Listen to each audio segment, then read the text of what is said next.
नमस्कार विद्यार्थी मित्रांनो, बऱ्याचशा स्पर्धा परीक्षेमध्ये अशा प्रकारचा प्रश्न तुम्हाला बघितला असेल तर हा प्रश्न अतिशय कमी वेळेत कसा सोडवायचा हे आता आपण पाहणार आहोत. तर विद्यार्थी मित्र लक्ष द्या. उदाहरण काय दिले 5x + 4 is a odd number सांगितलंय. ऑड नंबर नंतर काय विचार तुम्हाला 11 नंबरचा ऑड नंबरच विचारला. तर अशा वेळेस काय करायचं, पहिला जो काय नंबर दिलाय तुम्हाला तो काय असं लिहून घ्यायचा. काय 5x + 4 नंतर जो काय नंबर दिला 11 नंबरचा ऑड विचारला असता त्या 11 ची काय करायची, दुप्पट करायची, डबल करायचं. मग काय तुमचं 5x + 4 आणि 11 ची डबल काय होईल +22. ऍडिशन केली असता तुमचं काय 5x + 26. म्हणजे 5x + 4 यानंतर क्रमाने येणाऱ्या 11 नंबरचा ऑड नंबर जो काय असेल तो काय असणार, 5x + 26 असणार आहे. अगदी त्याच पद्धतीने आपण सेकंड एक्झाम्पल सॉल्व्ह करू. काय दिले बघा, p + 5 जसं आहे तसं लिहून घ्यायचं. जो काय नंबर विचारलाय त्या नंबरचा ऑड नंबर विचारायचा, काय करायचं डबल. म्हणजे 26 ची डबल काय म्हणजे 32.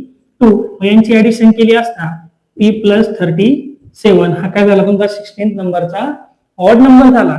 अगदी त्याच पद्धतीने तुम्ही थर्ड एक्झाम्पल सॉल्व्ह करायचे आणि आन्सर कमेंट करून सांगायचे काय आन्सर येते. तर विद्यार्थी मित्रांनो, व्हिडिओ आवडल्यास चॅनलला सबस्क्राईब करा, व्हिडिओ शेअर करा. थँक्यू.